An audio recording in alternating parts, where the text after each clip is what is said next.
everyone. Today's a really fun episode. There's a little bit of intrigue going on. So I've been told a few things. I've been given some beautiful green jewelry. It looks like it's a green gemstone. And I've been told that I have a guest. And so I love green jewelry. I love green gems. I love guests. So I'm really excited to see what's in store for the episode today.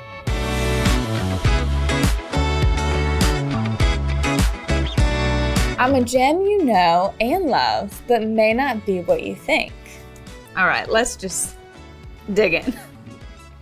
Oh my goodness, look at that.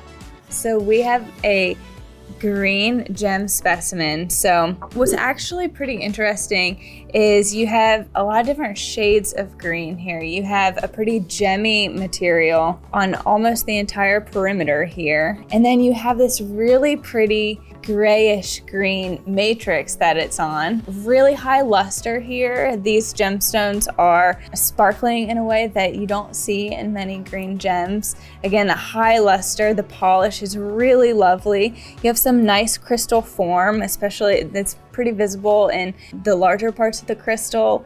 On the edge here, it looks like a gem that might be in the cubic crystal system. I see some cubic crystal faces there. I think it's about time that we ask our guest to come on to tell us a little bit more about the specimen.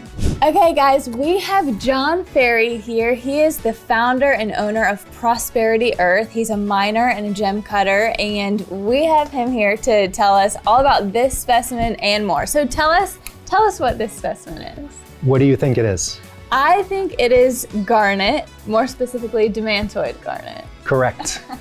Your description of cubic crystal structure and the different colors was spot on, as well the small micro garnets in the gem matrix. Tell us a little bit about Prosperity Earth, what got you into the gem business, and what Prosperity Earth currently does. I think luck is probably the best way to describe how I entered the gem business. I wouldn't say that I started out necessarily looking for Demantoid or looking to be a gem miner, although that's what I've become and the team has become and Prosperity Earth has become. My kind of introduction to Madagascar was looking to do investments and development and something international and entrepreneurial. Before I was mining gemstones, we were actually making chocolate and vanilla products. We took a lot of the same ethos of community development and vertically integrated supply chain and adding value at source in the case of the gem mining through gem cutting as we did with the cocoa farming and making chocolate in Madagascar, and we transposed that from chocolate to gemstones. In some respects, gemstone mining is a little bit easier because it's not perishable. Chocolate melts very quickly, but it's, as you said, a fun business. Well, I love garnets. I think they're such a fascinating group of gemstones. Demantoid obviously are prized for so many different reasons. Okay, you said micro garnets. Is that what makes this matrix greenish? It is. If you looked with your loupe, you can see, and even zooming in a little bit, the geological setting of our Demantoid deposit is a skarn, which is a very special type of deposit. It's sedimentary rock that's been altered by metamorphism, magmatic intrusions, volcanic activity, strong high temperature fluids and pressure. The composition, the mineralogical assembly was altered, in which case Demantoid crystals were formed. The association with the matrix rocks, the sedimentary rocks, is sometimes calcite, quartz, but these tiny little fine-grained garnet crystals as well. And that's what gives, as you correctly pointed out, the little colors, kind of the grayish green color hues to the actual host rock that it's on. That is fascinating. You don't really see that very often, so I love that. This is notable because of the size of the crystals. Okay. I mean, they're close. There's several crystals that are close to 20 grams a piece, which is, there's a size premium for large crystals in Demantoid. I happened to be at the mine the day we found that, and we waited a couple days for kind of the brittleness to kind of wear down a little bit before we washed it. So it's a very special, sentimental piece, and of course one that's rare and has monster crystals. So when you say, because I think this is important, because every gem species has a different standard for a large size. Yes. So when you say these are large crystals, what is a typical crystal and what is considered a large demantoid from Madagascar? Typical demantoid crystal is under half a carat. The break for demantoid in terms of world class is 2 carats and above. So if you had a 20 carat aquamarine, it doesn't necessarily make it world class, but it's an exceptionally big stone. With demantoid, all the fine quality 2 carat and above gemstones ever mined in the history of the world would fit into the palms of your 2 hands. That's unbelievable. So when you think of it that way, rarity gets thrown around quite a bit, but the rarest of the rare, the pinnacle of the pyramid, is 2 carat and above fine quality. When you're looking at different gem species, it's important to know all of these different elements about them so that you can accurately assess where value lies in certain gemstones. So that is unbelievable. Okay, that is extremely gemmy. It's a museum quality specimen, quite heavy. I'm getting my work out here holding it. What makes this piece notable in high value is the fact that this has many crystals, smaller size, but clustered. So good luster, good color, good crystallization. You mentioned the cubic crystal structure, so you can really see that. This deposit in Madagascar is the only one in the world that produces mineral specimens of top quality.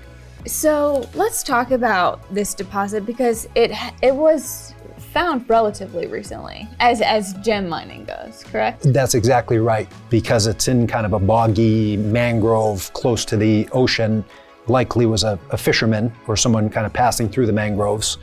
The green fire caught their eye and they realized they were onto something, really unique and special. We only recently, within the past 4 years, came along and started to really professionally and in an organized, sustainable fashion start to mine it.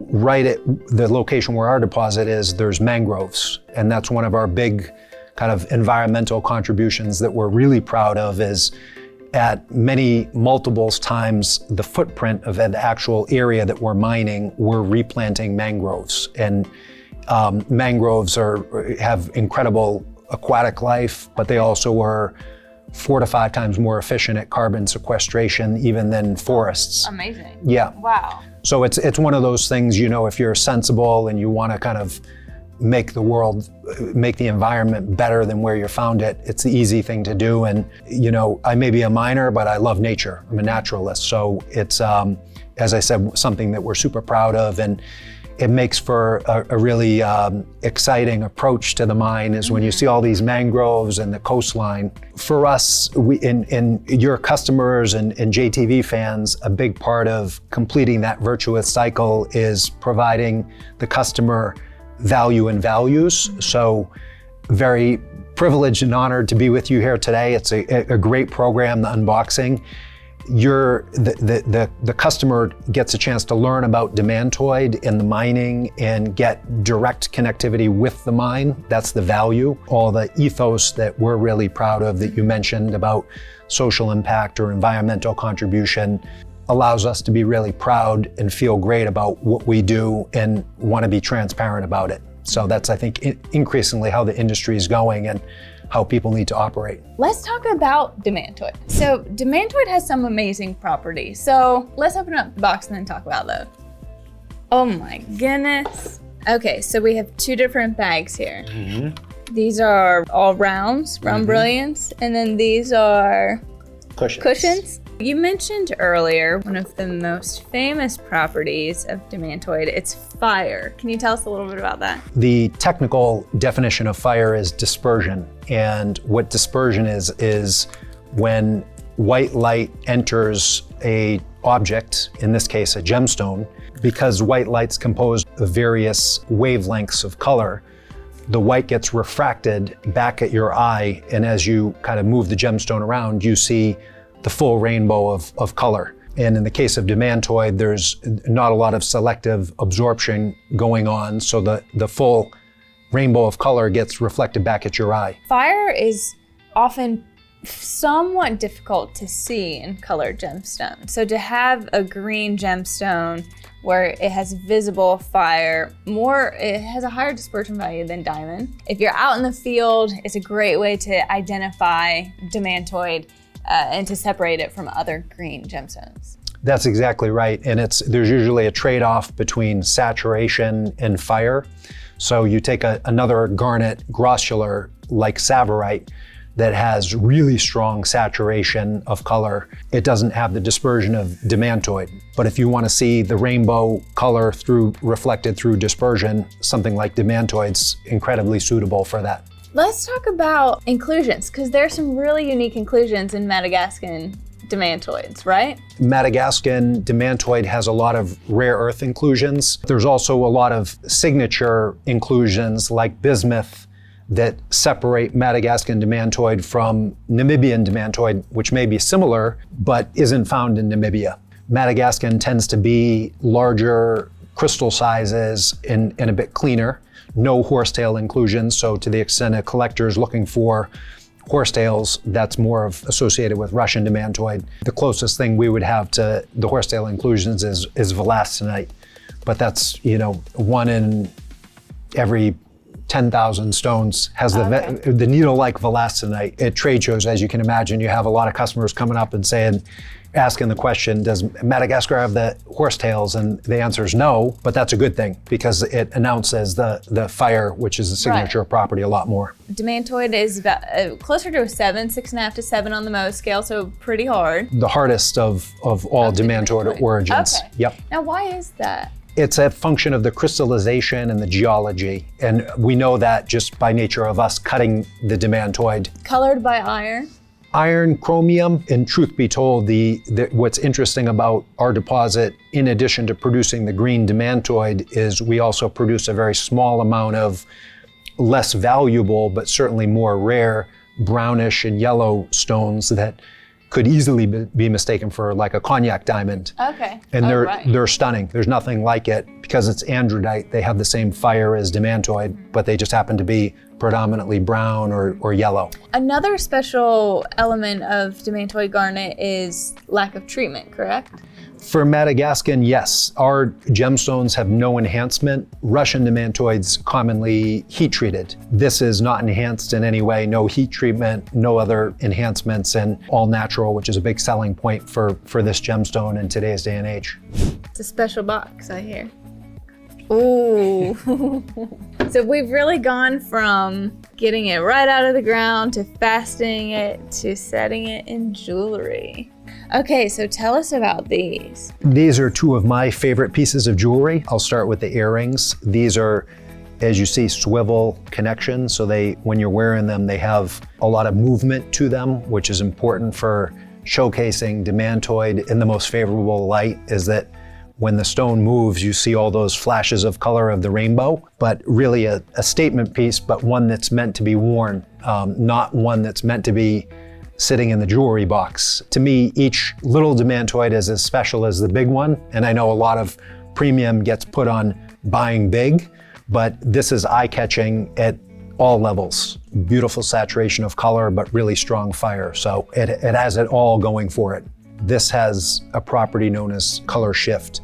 If you take these outside or even like behind the curtain, your eye will see something totally different. So it's something that's unique to Demantoid is that you don't need to like overexpose it. Otherwise it might wash out the colors and the fire. But it's something that's incredibly versatile morning, noon, and night, and will look different under different light settings, but always beautiful. So one of the first things that actually caught my eye was both of these pieces have pretty strong blue undertones to them. Provides a really nice richness of color. That's also, again, what differentiates Madagascan Demantoid from its Russian counterpart, and even Namibia. Russian's more green, doesn't really have the bluish tint to it. And Namibian tends to sometimes be a little bit more yellowish and brownish green. Okay. Whereas we have those undertones of blue, which are exceptionally pleasing. Very pretty. And when they shift, what do they shift to? A lot of times it's the saturation, and so under these lights, you're seeing more of like, I think, a deeper green saturation of color. Okay. If you took them out of the white light, even into, shaded daylight, you would see more of the blue. Okay. So it shifts a little bit away from green to the bluish, and then also more fire. If you look at these in the natural sunlight, they're almost blinding because of how much fire it kicks off. When we're gem cutting these stones, and the gem cutters are looking through the loop to see the gemstone, a lot of times when the light is entering the gemstone and coming back through the loop, it's like borderline blinding because it's so bright. This ring is stunning. Thank you. This is actually my #1 all-time favorite piece. Still available for purchase. It's I believe a 1.84 carat center stone that really has that remarkable bluish green hue. And it's surrounded by, I think, 4mm rounds, all really well cut. But the clustering effect too is what's remarkable about this. Same quality. The center stone is a world-class gem, stands out in its own right, not only for the clarity, but also for the bluish undertone. It's a one of a kind. It really is mesmerizing. And again, that fire, like strong hints of red and blue and yellow. My goodness, and there's more. That's definitely something more. Gorgeous necklace, alternating, so demantoids and diamonds. Demantoids and diamonds, graduated sizes. The center stone, which is a little off center at the moment, hangs and kind of is the centerpiece of this gem. I wouldn't characterize this one necessarily as everyday wear. This is more of a kind of once in a lifetime estate piece, if you will. This piece of jewelry was designed by my wife, who's been in the jewelry business for approaching 25 years now. So really happy to provide her with world-class gemstones and let her do this scallop necklace that's a showstopper. Given the delicate nature of the hand mining and actually reaching a pocket and going from the loose crystal or the mineral specimen to this, what we really wanted to show is kind of the real pinnacle of craftsmanship. You talked about these being available for sale. Let's talk about how people can buy these. Visit our storefront, Aphawite, on Jedorah. These wonderful pieces of jewelry are available there. We've very recently started listing the loose gems and mineral specimens as well on gemstones.com. Okay, John, at the end of every episode, we take a closer look. And so you and I both have to pick something on the table. If I had to pick one of anything, I would pick this. Well, you know, that's great because I actually was gonna pick that. So I can pick this because I think the size of the crystals are just so cool. I love looking at those. All right, so take a closer look.